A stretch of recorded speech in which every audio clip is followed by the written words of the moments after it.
जय हिंद फ्रेंड्स। दोस्तों, गलगोटिया यूनिवर्सिटी का तो नाम आपने सुन ही लिया होगा। सोशल मीडिया के ऊपर ये चर्चा का विषय बना हुआ है। आज के इस वीडियो में दोस्तों हम लोग कई सारी चीजों की चर्चा करेंगे, लेकिन सबसे इंपॉर्टेंट चीज की चर्चा ये करेंगे कि जो मीम्स आप यूट्यूब के ऊपर देख रहे हो, इंस्टा के ऊपर देख रहे हो और ये कह रहे हो, हंस रहे हो कि ठीक है देखो गलगोटिया वालों ने तो जो है एक डॉगी रोबोट को जो है अपना रोबो बता दिया, जबकि वो चाइनीज रोबोट था। अब यहाँ पे एक समझने वाली बात यह है दोस्तों कि ऐसा हुआ क्यों वो लोग इस तरीके से चीजों को बढ़ा चढ़ा करके पेश कर रहे हैं। सबसे पहली चीज मैं आपको यहाँ पे ये बताना चाहता हूं कि अगर आप शेयर मार्केट सीखना चाहते हैं दोस्तों, तो यहाँ पे आप कॉल कर सकते हैं। बेसिक से लेकर के एडवांस तक यहाँ पे हम लोग की यहाँ पे कंप्लीट क्लास आपको यहाँ पे मिलेगी। तो आप इस नंबर पे कॉल कीजिए, हमारी टीम आपको सारी जानकारी देगी। अब हम लोग यहाँ पे बात कर लेते हैं दोस्तों कि इसके अंदर देखिएगा कि गलगोटिया यूनिवर्सिटी वालों ने यहाँ पे किया क्या। सबसे पहले मैं आपको बता देना चाहता हूँ, एआई का समिट जो है यहाँ पे हुआ इंडिया के अंदर, दिल्ली के अंदर, और यहाँ पे गलगोटिया यूनिवर्सिटी वालों ने भी अपना स्टॉल लगाया एआई समिट के अंदर। और वहां पे ये कहा कि जो रोबो डॉग है, इसको आप देख सकते हो, ये जो रोबो डॉग आप देख रहे हो, ये चाइनीज कंपनी ने यहाँ पे डेवलप किया है इसको। लेकिन गलगोटिया यूनिवर्सिटी वालों ने बताया कि भाई ऐसा है कि इसको हम लोगों ने डेवलप किया है, ठीक है ना। तो अब यहीं से विवाद छिड़ गया कि भाई ये तो मतलब चाइना वाले क्लेम कर रहे हैं कि हमारा है और आप कह रहे हो कि जो है हमने डेवलप किया है। तो यहाँ पे अब देखो, एक चीज तो ये हो सकती है कि आप इसको हंसी मजाक में ले लो और ये सोचो कि चलो ठीक है यार, मतलब फजीयत हो गई, यूनिवर्सिटी खत्म हो जाएगी। लेकिन आपको ये समझना पड़ेगा, एक बात थोड़ा सा समझ लीजिए कि ये बात सिर्फ मजाक उड़ाने तक सीमित नहीं है। ऐसा क्यों किया जा रहा है, क्यों कवर अप किया जा रहा है, क्यों सरकार छिपा रही है, इसको थोड़ा समझिएगा। यहां पे आपको ध्यान में होगा दोस्तों, अभी कुछ दिन पहले एंथ्रोपिक एआई नाम का एक टूल यहां पे आपको जो है इन्वेंट हुआ है। और इसके अंदर ये टूल, ये आपका आर्टिफिशियल इंटेलिजेंस से बना हुआ प्रोग्राम वो सारे काम कर सकता है जो आईटी कंपनियों के अंदर जो जॉब लेकर के लोग करते थे, वो सारी चीजों को ये कर सकता है। अब चूंकि इसका प्रेशर जो है सीधे सीधे स्टॉक मार्केट के ऊपर दिखा और आपने देखा कि जितने भी आईटी स्टॉक्स हैं वो बहुत तेजी से नीचे की ओर क्रैश करने लगे जैसे ये खबर आई।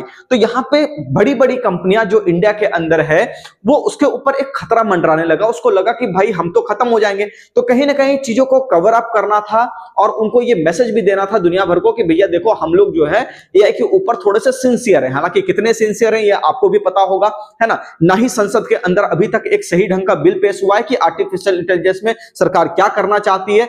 ना ही आपने किसी भी कंपनी के सीईओ को सुना होगा अभी तक कि आर्टिफिशियल इंटेलिजेंस में वो अपनी इच्छा सही तरीके से जता रही है, जितना फंडिंग उसके पास है। बस वो कर क्या रहे हैं, खाली अपने शेयर का बायबैक कर रहे हैं। पिछले 5 सालों से दोस्तों आईटी कंपनियां सिर्फ अपने ही शेयर को खरीदे जा रही है।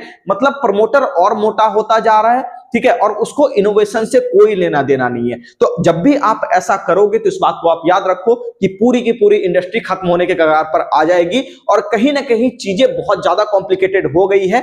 और उसी कारण से अब जो है ये सारे कवर अप कहीं ना कहीं किया जा रहा है। लेकिन कवर अप से काम नहीं चलेगा, हमें समझना पड़ेगा कि इंडिया क्या स्टैंड रखता है, इंडिया क्या चाहता है। और एक बात और कहना चाहूंगा कि सरकार के भरोसे भी मत बैठिए, आप खुद नए तलाश यहां पे कीजिए रास्ते को, क्योंकि अगर आप रास्ते को तलाश नहीं करोगे तो सरकार आपकी बहुत ज्यादा मदद नहीं करने वाली। आप देख चुके हो इन चीजों को, ठीक है, इस चीजों से गुजर रहे हो। अभी का जो दौर चल रहा है आपको पता होगा किस तरह की चीजें, परिस्थितियां लोगों के साथ हो रही है। तो अगर आपको समय के साथ तालमेल बिठा करके चलना है तो सीधी सी बात समझ लीजिए कि आप अपने ऊपर फोकस कीजिए, चीजों के ऊपर फोकस कीजिए। कैसे आपको स्टडी करनी है उसका एक प्रॉपर रोड मैप रखिए, क्योंकि न्यू एजुकेशन पॉलिसी भी तो ठंडे बस्ते में चली गई है। तो सबसे बड़ी बात यहां पे ये है दोस्तों कि आपको ये समझना पड़ेगा कि इंडिया अगर तालमेल बिठा करके नहीं चलेगा तो ऐसी बात ये नहीं है बस खाली की गलगोटिया यूनिवर्सिटी की बात है, ठीक है। बात बस इतनी सी है कि यहां पे जितने भी लोग यहां पे हैं जो बड़े बड़े जायंट्स अपने आप को कहते हैं कि ठीक है देखो हम बहुत बड़ी इंडस्ट्री है, अगर वो यहां पे कुछ अच्छा नहीं करेगी, एआई की तरफ कुछ वर्क नहीं करेगी, तो कहीं ना कहीं आने वाले समय में उसका वजूद पूरी तरह से खत्म हो जाएगा और पूरा का पूरा आईटी सेक्टर तबाह हो जाएगा इंडिया का। तो उसी का कवर अप यहां पे चल रहा है। बाकी देखिए हम लोग भी क्या कर सकते हैं, हम लोग कोशिश कर सकते हैं अपने स्तर तक। लेकिन गवर्नमेंट अगर जाग जाए, गवर्नमेंट अगर पॉलिसी बनाए एआई को लेकर के अच्छी पॉलिसी, ठीक है, जो कि मैं नेक्स्ट वीडियो में आपसे डिस्कस करूंगा कि ऐसी कौन कौन सी चीजें हैं जो आर्टिफिशियल इंटेलिजेंस को लेकर के गवर्नमेंट कर सकती है। तो अगर वो चीज करने लग जाए गवर्नमेंट, तो फिर यहां पे कहीं के आप देखोगे कि वापस से स्टॉक मार्केट में भी स्टेबिलिटी आ जाएगी और आईटी सेक्टर के अंदर भी एक अच्छा खासा बूम देखने को मिलेगा। उम्मीद करता हूं वीडियो आपको काफी अच्छा लगा होगा। कमेंट सेक्शन में जरूर बताइएगा वीडियो कैसा लगा। अगर आप नए हैं चैनल को सब्सक्राइब करते जाइएगा और इसी तरह के वीडियो पाने के लिए आप बेल आइकन भी प्रेस कर सकते हैं ताकि आपको हमारा नोटिफिकेशन जल्द से जल्द मिले।